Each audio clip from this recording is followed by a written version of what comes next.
Parlons Cheval, le podcast de l'Institut français du cheval et de l'équitation. Ce gala des musicales 2023 est accompagné par les chœurs et les solistes de l'ensemble instrumental de Paris, dirigé par Christian Tchouka.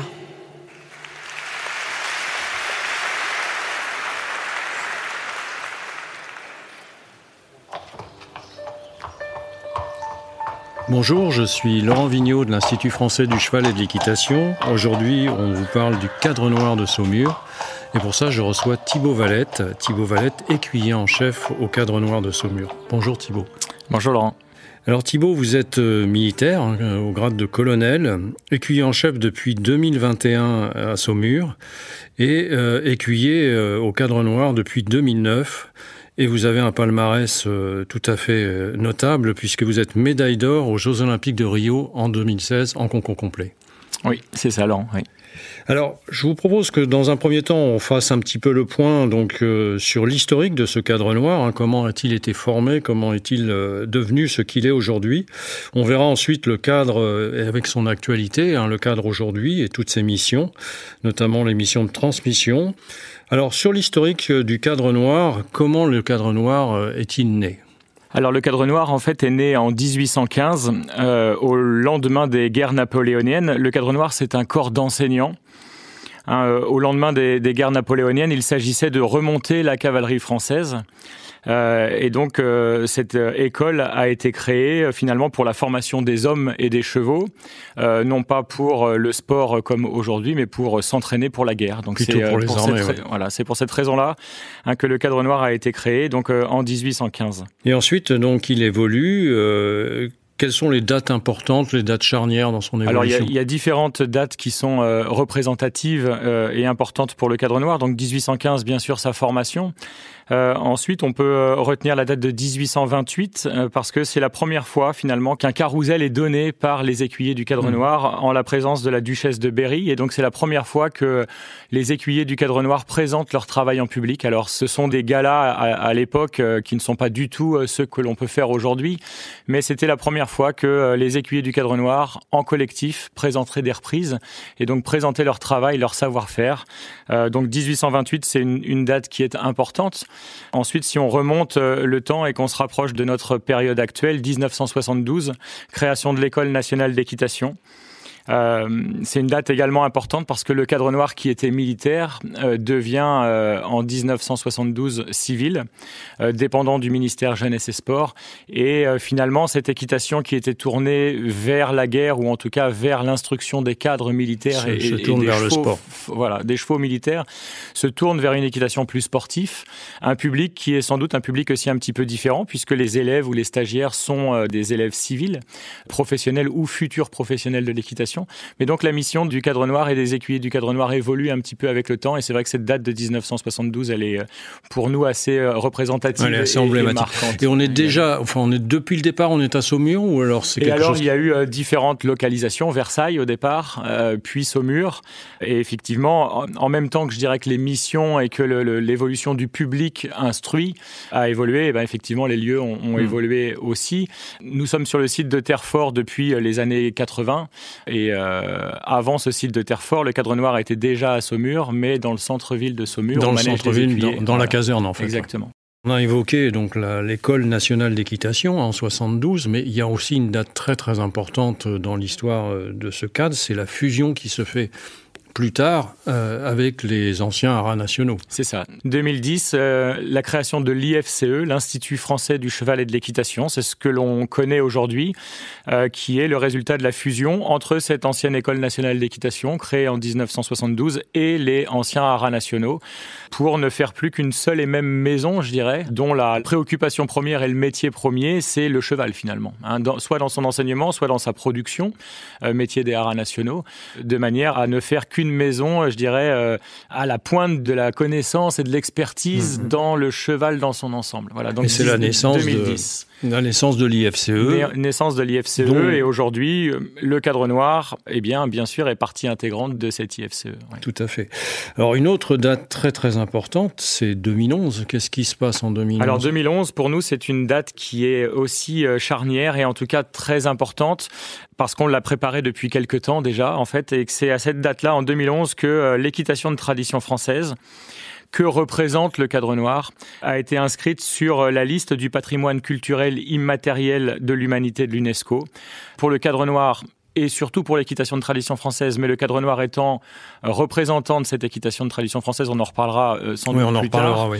C'est une date clé dans la mesure où ça nous donne de la légitimité. Ça permet d'inscrire cette équitation de tradition française dans des textes et de montrer véritablement que c'est quelque chose d'important. Et en même temps, ça donne au cadre noir un réel devoir, une réelle exigence d'exemplarité dans la pratique, dans l'enseignement, dans le respect du cheval, etc. Puisque c'est le cadre noir qui est le représentant le plus emblématique, c'est comme ça que c'est marqué dans le texte de l'UNESCO, de cette pratique de l'équitation de tradition française. On y reviendra effectivement tout à l'heure, mais effectivement, c'est une date très très importante. Pourquoi le nom de cadre noir ? Alors le cadre noir, le cadre parce que c'était l'encadrement finalement des soldats qui apprenaient à monter à cheval. Donc ça a toujours été un corps d'enseignants. Donc c'était l'encadrement, c'est pour ça qu'on dit le cadre. Et puis noir, c'était la tenue. À l'époque, les cadres de l'armée et de l'arme blindée cavalerie avaient une tenue bleue.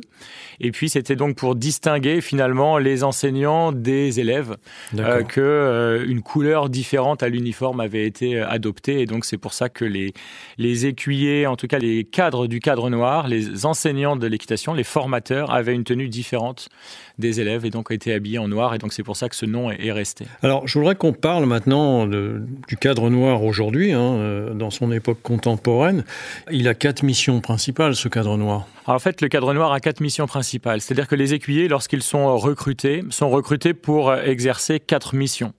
Ces 4 missions, elles peuvent évoluer au fur et à mesure de la carrière des écuyers. On a des écuyers qui vont, pendant un moment de leur carrière, être plus occupés, je dirais, par le sport ou par de l'enseignement, de la formation, etc. Et donc, un emploi du temps qui, bien sûr, peut être adapté. Mais un écuyer, quand il rentre dans sa carrière d'écuyer et qu'il est recruté pour le cadre noir, il est recruté pour 4 missions principales. La première mission, ça n'a pas changé, c'est comme lors de la création du cadre noir, les écuyers sont des formateurs. Alors le public n'est plus un public où les élèves ne sont plus des élèves militaires, même si on continue de former des élèves militaires, on le redira tout à l'heure, mais on a des écuyers militaires et il y a une filière des sports équestres militaires avec des cadres, et parfois les cadres des sports équestres militaires viennent se former au sein du cadre noir. Mais donc le reste du public et des stagiaires finalement sont des jeunes. On a une centaine de jeunes stagiaires qui viennent par an sur le site de Saumur. Ce sont des professionnels de l'équitation ou futurs professionnels de l'équitation.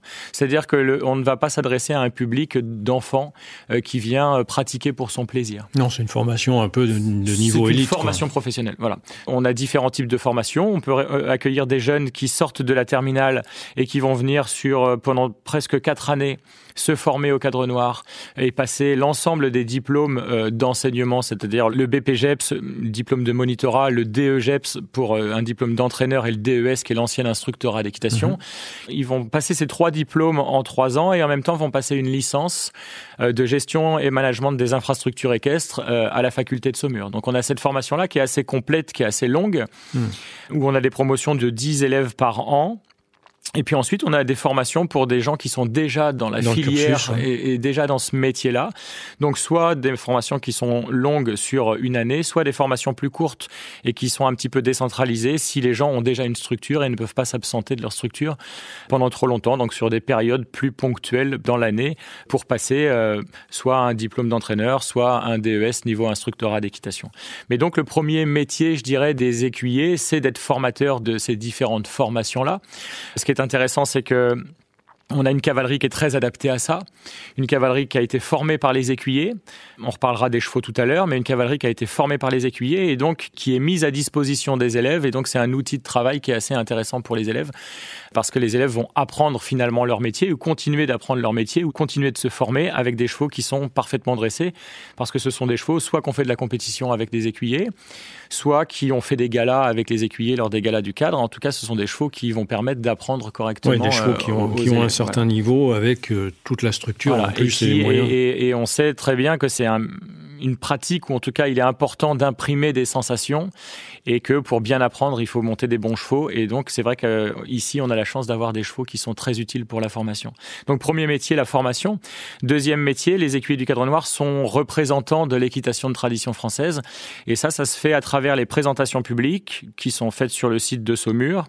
L'année dernière on a fait 25 présentations publiques, souvent c'est en semaine, souvent les jeudis matins, ça peut être jeudi matin et samedi matin, surtout pendant les vacances scolaires ou pendant les vacances d'été. C'est ce qu'on appelle les matinales ? C'est ce qu'on appelle les matinales. Ça dure 1 heure. Ça se veut assez pédagogique, c'est-à-dire que pendant 1 heure, on va expliquer au public ce que l'on fait avec les chevaux. On va dérouler des reprises, mais en même temps, on va expliquer, voilà, tel mouvement, ça se prépare comme ci, et comme ça, le travail des sauteurs.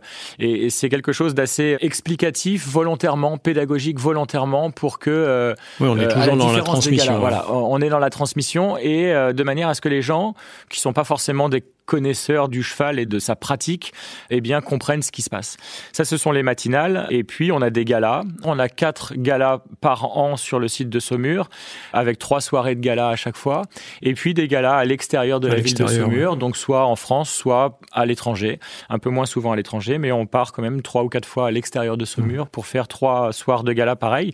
À ce moment-là, on est produit par des producteurs de spectacles qui n'appartiennent ni au Cadre Noir, ni même à l'Institut français du cheval et de l'équitation, mais qui ont l'habitude de travailler avec nous et qui vont en fait trouver des salles où on va pouvoir se produire. Alors c'est intéressant parce que déjà ça permet au Cadre Noir de rayonner, oui. Soit dans Saumur, soit à l'extérieur de Saumur, donc d'être connu et de pouvoir montrer ce que l'on fait et notre travail, de pouvoir échanger avec les gens qui viennent nous voir. Dans ces galas à l'extérieur, on a aussi souvent une journée qui est consacrée aux enseignants des régions où on va se produire, et donc ça permet pendant une matinée de montrer aux enseignants dans ce que l'on fait, de parler des formations que l'on fait ici, de pouvoir échanger sur différents sujets autour de l'équitation. Et donc, il y a un véritable échange à ces occasions-là qui font que finalement, les enseignants vont pouvoir échanger sur des problématiques qu'ils rencontrent avec leurs élèves, ou on va essayer de pouvoir leur apporter des solutions, ou en tout cas échanger sur des façons de travailler les chevaux, etc., etc. Donc, ça permet de s'ouvrir à l'extérieur, de se faire connaître. Et en fait, pendant très longtemps, le Cadre Noir a été la maison mère des enseignants, finalement. Tous les instructeurs d'équitation sont venus se former. Alors maintenant, il y a d'autres structures qui le font, d'autres grosses structures qui le font, mais relativement peu quand même. Et pendant très longtemps, tous les instructeurs d'équitation en France étaient obligatoirement par Saumur. Combien il y a de galas par an, à peu près ? Alors, on a 3 soirs de galas 4 fois dans l'année à Saumur, donc ça fait 12. Ensuite, on a une grosse vingtaine de soirées de galas, que ce soit sur le site de Saumur ou à l'extérieur. Voilà. Et après, on a plein de beaux projets avec on a une année 2024 qui va être très très chargée, oui. Où on va être beaucoup en région parisienne au mois de juin, au mois de juillet. On a un projet on espère pouvoir aller se produire au Canada en 2025. On a plein de beaux projets. Après, le fait que les écuyers aient 4 missions en même temps, il faut réussir à s'organiser. Mais c'est vrai que c'est un métier qui est assez exaltant. Le Cadre Noir sera présent autour des JO de Paris, non ? Le Cadre Noir sera présent autour des JO de Paris. On sera au mois de juin à Vincennes. En fait, il y a ce que l'on appelle des Olympiades culturelles, qui sont des événements culturels autour des Jeux Olympiques.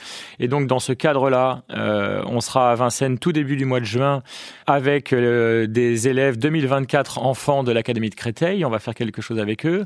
On sera à la Villette avec Bartabas pendant quasiment tout le mois de juin jusqu'au 25 juin pour faire 6 représentations autour des Jeux Olympiques. On sera tout début juillet à Jardy avec un orchestre pour faire 2 représentations juste avant les Jeux Olympiques.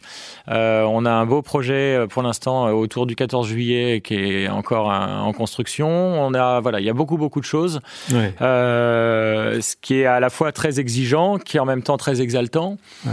Parce qu'en fait on parle du Cadre Noir. Le Cadre Noir se produit à l'extérieur. Les gens... c'est un peu la vitrine du Cadre Noir. Hein. Voilà. Alors, au-delà de ces missions qui sont souvent les plus connues, il y a d'autres missions pour le Cadre Noir. Il y a le soutien à la recherche aussi. Alors effectivement, le soutien à la recherche, c'est une mission dont on a moins parlé, qui est un petit peu moins connue et qui est en tout cas plus nouvelle que ces missions de formation. On a sur le site de Saumur, sur les différents sites de l'IFCE, des plateaux techniques. Donc on a 4 plateaux techniques en tout. Hein. Oui, c'est ça. 4 plateaux techniques. Et sur le site de Saumur, donc on a un plateau technique avec des gens qui sont soit des ingénieurs, soit des des gens qui sont en formation, qui font des sujets de thèse ou de recherche sur différents sujets qui sont soit directement liés au cheval, soit sur l'environnement du cheval. Ça peut être sur son hébergement, sur son alimentation, sur le bruit, sur son bien-être au quotidien. Ou alors des travaux sur, par exemple, des points de pression dans les étriers ou de tension dans les rênes, etc. Donc c'est tous ces travaux qui finalement sont liés au cheval, soit directement, soit un petit peu plus indirectement, mais donc forcément les chevaux sont mis à contribution pour ces travaux-là et les écuyers sont mis à contribution pour ces travaux-là, puisque ce sont les écuyers qui montent les chevaux ou les stagiaires en formation qui montent les chevaux sous la responsabilité des écuyers. Donc c'est vrai que ça devient une mission à part entière. On a accueilli des gens qui sont venus faire des sujets de thèse, travailler sur des sujets de thèse, sur le contact par exemple, dans le travail des sauteurs. On a une jeune femme qui a travaillé pendant plus de 3 ans sur ce sujet du contact pour les sauteurs. Donc, à la fois, ça nous oblige, je dirais, à réfléchir sur des sujets de manière soit directe, soit indirecte, d'être encadré et d'être amené à réfléchir à des choses auxquelles on n'a pas forcément l'habitude de réfléchir puisque c'est notre quotidien, finalement. Et ensuite, tous ces travaux-là, le but, c'est de pouvoir bien sûr les transmettre et les diffuser. Donc, l'intérêt de ces travaux de recherche, c'est qu'ils soient utiles à l'ensemble de la filière équitation dans sa totalité en France, ou même, pourquoi pas, à l'étranger. Et c'est vrai que les écuyers participent à ça. Oui, c'est important, effectivement, d'avoir en tête cette dimension recherche et scientifique que les écuyers animent avec ce plateau technique qui fait de cette école une singularité. Exactement. Et c'est vrai que ça, c'est quelque chose d'assez neuf, c'est quelque chose qui prend de l'importance. De plus en plus, finalement, on s'appuie sur des données qui sont construites, qui sont des données scientifiques, alors que l'équitation... auparavant, c'était quand même plus une transmission, je dirais, orale, d'expériences, de sensations, et sans doute moins quelque chose qui était véritablement étudié par les sciences et qui était formalisé. C'est quelque chose qui est vraiment important et quelque chose qui est moderne et quelque chose qui compte. Et effectivement, on s'appuie maintenant sur des choses qui sont fiables et pas simplement sur une expérience ou une expertise humaine, sans données scientifiques qui viennent confirmer ces choses-là. Ça, c'est une mission très importante. Et puis, on a une dernière mission, qui est la mission, le volet sport, dans sa globalité. On a le sport dans sa pratique, à tous les niveaux. On utilise le sport comme un outil de formation, que ce soit pour les écuyers ou pour les chevaux, parce que les chevaux vont apprendre aussi leur métier en sortant, je dirais, de leur routine quotidienne. Donc, quand on va faire de la compétition, on est confronté aux autres ou on est dans un environnement qui est différent de l'environnement de travail au quotidien. Donc, la compétition est un outil de formation pour les jeunes écuyers, pour les chevaux, pour qu'ensuite les chevaux aillent faire des galas, parce qu'on a les jeunes chevaux de galas qui pratiquent de la compétition au début de leur carrière. Soit ils vont continuer de faire de la compétition si ce sont des chevaux qui vont nous permettre d'aller faire des grosses épreuves, soit ils vont aller faire de la formation avec les élèves. Donc plus ces chevaux-là vont avoir vécu de situations différentes, et mieux finalement ils seront formés. Donc on utilise la compétition comme un outil de formation. Pour les gens, pour les chevaux. C'est de la compétition dans toutes les disciplines. Dans toutes les disciplines olympiques, c'est-à-dire le dressage, le concours de saut d'obstacle et le concours complet d'équitation. Et on pourrait ajouter la voltige aussi. Voilà, alors la voltige n'est pas une discipline olympique, mais effectivement, la voltige. Alors ensuite, donc ça c'est la première partie de la compétition comme outil de formation. Ensuite, on a la compétition de haut niveau, où on a des écuyers, depuis toujours, qui participent à des compétitions de haut niveau dans les 3 disciplines olympiques. Donc dressage, saut d'obstacle et concours complet d'équitation. Quand les écuyers ont la chance d'avoir un cheval qui leur permet d'avoir des sélections en équipe de France, on a des écuyers qui sont performants et des tuniques noires qui sont présentes sur des sélections internationales, des championnats ou des podiums de championnats. Ça, c'est la pratique, je dirais, de l'équitation. Et puis ensuite, on a l'accompagnement au sport de haut niveau. Avec la voltige, où on a effectivement, sur le site de Saumur, différents pôles France. On a le pôle France de voltige qui est un pôle permanent, c'est-à-dire que l'IFCE et le Cadre Noir mettent à disposition du personnel, soit de personnel d'écurie, soigneur, soit même on a un écuyer qui est longeur de l'équipe de France de voltige, avec des chevaux IFCE, des chevaux qui appartiennent à l'IFCE, qui sont des chevaux de l'État. Et le but de ça, c'est d'aller participer aux plus grosses épreuves internationales dans la discipline de la voltige. On a un pôle France relève de concours complet complet d'équitation également sur le site du Cadre Noir, avec un écuyer qui est à temps plein entraîneur des jeunes, qui sont des jeunes civils, qui sont là pour préparer des échéances européennes dans la catégorie des juniors, donc 16-18 ans, ou jeunes cavaliers 18-21 ans.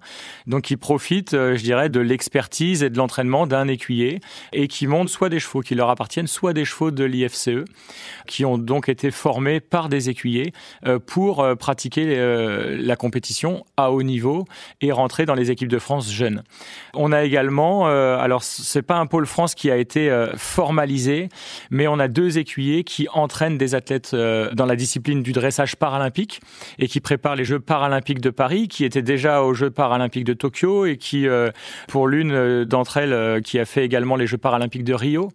Donc ce sont 2 écuyers qui vont entraîner des athlètes paralympiques, qui sont sur le site de Saumur toute l'année et qui vont préparer les échéances européennes, mondiales ou Jeux paralympiques avec les écuyers et avec des chevaux qui appartiennent à l'IFCE. Donc dans ce sens, finalement, le Cadre Noir et l'IFCE appuient la Fédération française d'équitation, soutient la Fédération française d'équitation dans sa politique du sport de haut niveau. On a également des gens des équipes de France de saut d'obstacle ou de dressage qui viennent de manière ponctuelle pendant 2 jours, 3 jours, bénéficier soit des infrastructures, soit des compétences précises. Et là, justement, du plateau technique dont on parlait tout à l'heure, ils viennent travailler sur la posture, par exemple. Ils viennent bénéficier d'un outil particulier qui n'existe pas ailleurs et qui va leur permettre de travailler sur le fait de savoir s'ils sont parfaitement centrés sur leur cheval ou s'il y a des petits déséquilibres qui peuvent expliquer que en concours, systématiquement, par exemple, ils vont faire une faute sur une sortie de courbe à main droite ou une sortie de courbe main gauche ou sur tel profil d'obstacle, sans explication a priori. Mais en fait, avec le plateau technique du site de Saumur ou des différents sites de l'IFCE, on peut avoir des explications scientifiques que eux n'auraient pas forcément. On a également sur le site de Saumur un centre médico-sportif qui permet d'accompagner la performance avec un préparateur physique qui est là quasiment toute l'année, avec des kinés qui viennent très très régulièrement pour aider. En fait, c'est une vraie structure finalement du haut niveau dans sa pratique, mais également dans son environnement. Avec la préparation mentale aussi. Et puis, on a depuis quelques années une femme qui est là. Et alors, ce qui est intéressant, c'est que ce sont des gens qui viennent pas forcément du monde de l'équitation, mais qui ont des compétences dans leur domaine. Cette femme-là, elle vient de l'entraînement du golf, par exemple. Et elle aide les écuyers ou les sportifs qui en font la demande et qui se sentent bien dans cette démarche-là aussi, parce qu'il faut que ce soit une démarche qui vienne des gens. Ça ne peut pas leur être imposé, mais qui vient les aider dans leur façon d'appréhender la compétition, etc. Oui, il s'agit d'Anne Leconia, qu'on a déjà eu en podcast ici aussi. Ouais. Donc, ce sont les 4 missions, je dirais, des écuyers, de formation, de soutien à la recherche, de sport de haut niveau, de rayonnement avec le patrimoine. Et c'est vrai que les écuyers, quand ils sont recrutés sur le site de Saumur, sont recrutés pour ces 4 missions-là.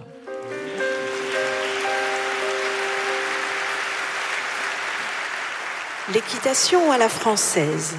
Ce style, expression d'une doctrine, est le reflet des traditions d'une nation, de sa culture et de son élevage. Elle rejette le travail en force et préconise de marier intimement l'impulsion à la flexibilité élastique des ressorts, donnant ainsi aux allures toute l'expression de leur noblesse. Alors on a vu que ces 4 missions qui sont fondamentales, elles s'articulent à peu près toutes autour de la transmission finalement, de la transmission du savoir équestre auprès de ce public essentiellement professionnel, par la formation, par la pratique des sports, par ces galas qui touchent un plus grand public. Il y a aussi de la transmission qui se fait par d'autres supports, l'écrit par exemple, les podcasts qu'on est en train de faire ici, les webconférences, tout ça, les écuyers y participent. Oui, bien sûr. Alors, de la même manière, c'est quelque chose qui a été mis en place depuis quelques années maintenant, mais qui n'était pas forcément quelque chose de très ancré dans les mœurs, finalement.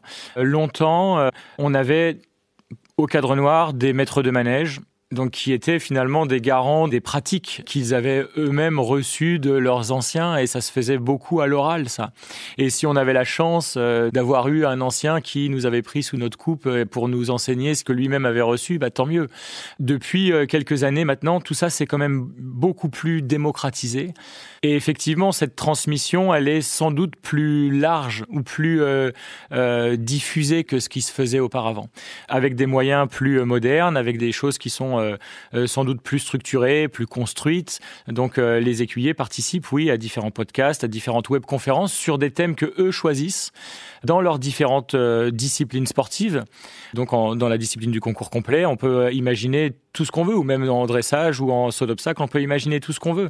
Un écuyer va s'interroger sur la façon d'aborder un contre-haut ou un contrebas sur le cross, de sauter un double de verticaux sur le concours hippique, ou comment est-ce qu'on va faire une épaule en dedans ou un déplacement latéral en dressage.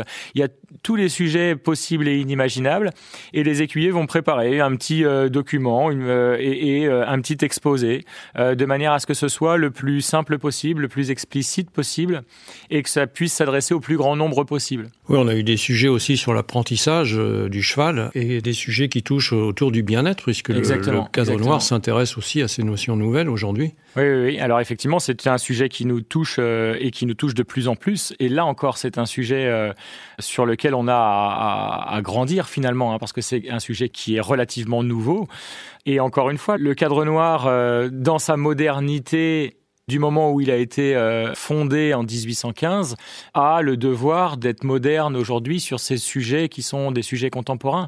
Donc à nous de nous interroger là-dessus, et c'est là où l'existence de plateaux techniques et de scientifiques qui peuvent mettre des données scientifiques et précises sur une sensation ou quelque chose de ressenti, eh bien c'est quelque chose d'intéressant. Donc effectivement, ce sujet du bien-être animal, on est beaucoup en ce moment à réfléchir, à savoir comment est-ce que l'on peut faire cohabiter, concilier le sport, le bien-être animal, l'hébergement de 300 chevaux sur un site avec forcément des dimensions réduites et le bien-être animal. Tout ça sont des questions qu'on ne se posait pas avant, finalement. Mais le cadre noir, dans sa modernité, dans sa connaissance globale du cheval, et dans son travail au quotidien autour du cheval, il a le devoir de s'interroger là-dessus, d'être précurseur là-dessus. Alors, être précurseur veut pas dire on va casser tous les box et on va mettre tous les chevaux dehors, parce que ce sera pas forcément compatible avec notre façon de travailler, les élèves, les exigences que l'on a d'un certain nombre de chevaux sur le site. Par contre, à nous de réfléchir pour savoir comment, avec les exigences que l'on a, on peut rendre la vie des chevaux meilleure, plus en lien avec ce que l'on souhaite pour leur équilibre physique, psychologique. Alors, il y a tout un tas de travaux qui sont mis pour ça. On développe les paddocks sur le site. Dès que l'on a un peu d'espace, on crée un paddock pour que les chevaux sortent plus de leur box. On va les sortir plus de fois par rapport à ce qui se faisait auparavant. Avant, souvent, les chevaux sortaient une fois dans la journée. Maintenant, ils sortent au moins 2, parfois 3 fois dans la journée. On va avoir beaucoup plus de suivi médical ou vétérinaire de bien-être pour le cheval, avec tout un tas de travaux de massage pour les chevaux et d'accompagnement finalement du cheval, non pas dans sa pratique, mais dans sa vie quotidienne, je dirais. On réfléchit, puisque le site était moderne au moment de sa création, il y avait l'alimentation automatique et puis la chaîne à fumier pour l'évacuation du fumier de manière automatique. On était à la pointe du progrès à ce moment-là. On se rend compte maintenant que ça fait du bruit, ces choses-là, et que ça peut être pour le cheval quelque chose de perturbant ou plus perturbant qu'on l'avait imaginé avant. Donc on est en train de travailler pour que les chaînes fassent moins de bruit ou plus de bruit, que l'alimentation automatique se fasse avec de nouveaux matériaux et qu'on n'ait plus le bruit des granulés ou des floconnés qui arrivent dans chaque mangeoire de chaque cheval. Tout ça, c'est de l'accompagnement finalement pour que le cheval se sente mieux dans son environnement de travail, de pouvoir faire des travaux. Si on met le foin à tel endroit du box, est-ce que le cheval va avoir un comportement différent ? Est-ce que si on met un tapis au sol, le cheval va se coucher davantage, oui ou non ? Et donc plus récupérer ou pas ? Est-ce que il y a certains box qui est fait avec ce qu'on appelle une cloison sociale ? Oui. Donc 2 chevaux qui peuvent presque cohabiter, en tout cas qui peuvent passer toute leur encolure et leur poitrail pour aller se gratter, parce qu'on sait que le cheval a besoin du contact avec les autres chevaux, pouvoir les mettre 2 par 2 dans les paddocks. Est-ce que les chevaux vont être plus heureux, moins heureux ? Et c'est dans ce sens-là, finalement, où le fait de pouvoir mettre des chiffres et des recherches scientifiques et d'avoir quelque chose de construit et pas simplement basé sur un ressenti ou une expérience, c'est là où c'est intéressant. Alors, on a vu cette modernité permanente du cadre noir, toujours dans son époque et toujours à la pointe de cette recherche, encore plus aujourd'hui. C'est aussi la mémoire de l'équitation française, le cadre noir. Est-ce que vous pouvez nous parler du projet des passeurs ? Le projet des passeurs, en fait, on a voulu que les écuyers du Cadre Noir, ou alors on peut pas le faire avec tous les écuyers du Cadre Noir, mais que certains écuyers du Cadre Noir qui ont eu soit des responsabilités, soit des missions particulières, ou même qui ont des choses à raconter finalement, puissent le faire à travers des petits livres qui sont faits ici, par Honorine Tellier, qui est responsable de la médiathèque ici et qui travaille à la médiathèque ici et au centre culturel ici. En fait, c'est de pouvoir avoir des témoignages sur différents thèmes, de ce que les écuyers ont gardé de leur passage au Cadre Noir. Et de dire, voilà, moi j'ai ressenti les choses comme ça. C'était ça qui m'animait et j'ai voué ma vie finalement ou en tout cas les années passées au Cadre Noir à cette relation avec mes chevaux, à ma façon d'enseigner, à l'idée que je me faisais de la transmission à mon époque, etc., etc. Et tout ça, donc c'est il y a 4 ou 5 écuyers par tome de livres des passeurs. On est actuellement il y a 4 éditions d'écuyers qui expliquent leur façon de travailler ou ce que représentait le Cadre Noir pour eux. Et c'est quelque chose de riche parce que finalement, les écuyers aujourd'hui ne sont qu'un maillon d'une chaîne qui existe depuis 200 ans et qu'on n'a rien à inventer. Je ne crois pas qu'on ait grand-chose à inventer, ou en tout cas, mais par contre, on a à ne pas dénaturer et on a à respecter aussi ce que l'on a reçu. Et c'est important de se rendre compte qu'on a la chance finalement d'être la suite d'une belle histoire, ou de quelque chose qui a du prix et qui est importante. Voilà. Ce qui perdure dans cette culture du Cadre Noir, il y a des valeurs qui sont fortes. Il y a notamment cet attachement autour du collectif. C'est le rôle de l'écuyer en chef d'animer ce collectif ? Oui, alors l'écuyer en chef, il est responsable des écuyers, il est responsable d'un pôle qu'on appelle le pôle équitation de tradition française, et en même temps, il s'occupe du sport, donc c'est performance sportive également. Mais c'est vrai que le collectif, il est très important dans la vie du Cadre Noir. Il y a 4 écoles européennes, il y a une école à Arères, une école à Lisbonne, au Portugal, une école à Vienne, en Autriche. Le Cadre Noir, c'est la seule, je dirais... école où on a des sauteurs, par exemple, qui sont présentés en collectif. La force du collectif, elle s'exprime lors des galas, où on va monter les chevaux ensemble et où finalement on oublie un petit peu les exigences individuelles pour la valeur et la force du collectif. C'est ça que l'on essaye de mettre en avant. Ça a du prix pour ça, c'est-à-dire que en tant qu'individualité, l'écuyer n'est pas important, mais en tant qu'ensemble, qu'en groupe, qu'en collectif, le Cadre Noir existe. Voilà. Donc c'est ce qu'on essaye de transmettre à ces occasions-là. Et puis le Cadre Noir, c'est 32 écuyers avec tous de l'expérience dans un domaine, dans le domaine du cheval. Et c'est ça qui fait sa richesse aussi. C'est d'avoir une concentration d'experts à un endroit précis qui fait que ça a énormément de richesse parce que les écuyers vont travailler les uns avec les autres. Il y a une émulation et puis il y a surtout un partage d'expérience. Les écuyers travaillent tous avec d'autres écuyers. Les écuyers du concours complet vont travailler en dressage avec des écuyers du dressage ou vont sauter avec des écuyers du saut d'obstacle parce que chacun a quelque chose à apporter à l'autre. Et c'est pour ça que s'il y a des écuyers sur des podiums ou des tuniques noires sur des championnats et sur des épreuves de haut niveau, parce que il y a peu d'endroits finalement où il y a une telle concentration d'experts au service de la même chose. Et c'est ça qui en fait la richesse aussi. L'une des autres grandes valeurs du Cadre Noir, c'est cette réflexion permanente, cette intelligence autour de la relation homme-cheval. On l'a vu avec la recherche, notamment sur le plateau technique. C'est quelque chose qui est très fort. C'est quelque chose qui est très fort. Et puis, alors moi je le dis souvent, mais que dans la discipline du concours complet, en tout cas, puisque c'est celle que je pratique, à qualité égale, celui qui gagne à la fin, c'est celui dont le cheval est le meilleur ami finalement. Plus on va passer du temps avec son cheval, plus on va le respecter, plus on va l'aimer, plus on va le connaître, plus il va nous faire confiance, et bien plus le cheval va nous sortir de situations délicates sur le cross. Et ça arrive plein de fois d'avoir des chevaux qui, sur une sortie d'une combinaison compliquée, sont presque reines longues parce que le cavalier s'est fait secouer. Et le cheval va sortir et passer entre les fanions. C'est un cheval qui n'a pas confiance dans son cavalier et où il n'y a pas cette relation particulière du cheval avec son cavalier, c'est beaucoup plus facile pour lui de passer à côté. Et on se rend compte que finalement, on a des chevaux qui participent complètement à ça et qui le font volontiers. Ils savent qu'ils font plaisir à leur cavalier et ils le font parce que ça leur fait plaisir aussi. On parle de cette notion d'homme de cheval. Effectivement, la relation homme-cheval, elle est omniprésente. Je crois qu'elle est primordiale parce que si elle n'existe pas... il n'y a pas d'échange possible, il n'y a pas de respect possible, il n'y a pas de compréhension possible. Tout ça, ce sont des valeurs de l'équitation de tradition française, finalement. Et puis, ce sont des valeurs humaines qui sont des valeurs qui sont belles aussi. On a la chance de faire un métier qui est un métier passion, qui est un métier qui prend tout son temps, tout son esprit, toutes ses pensées, etc.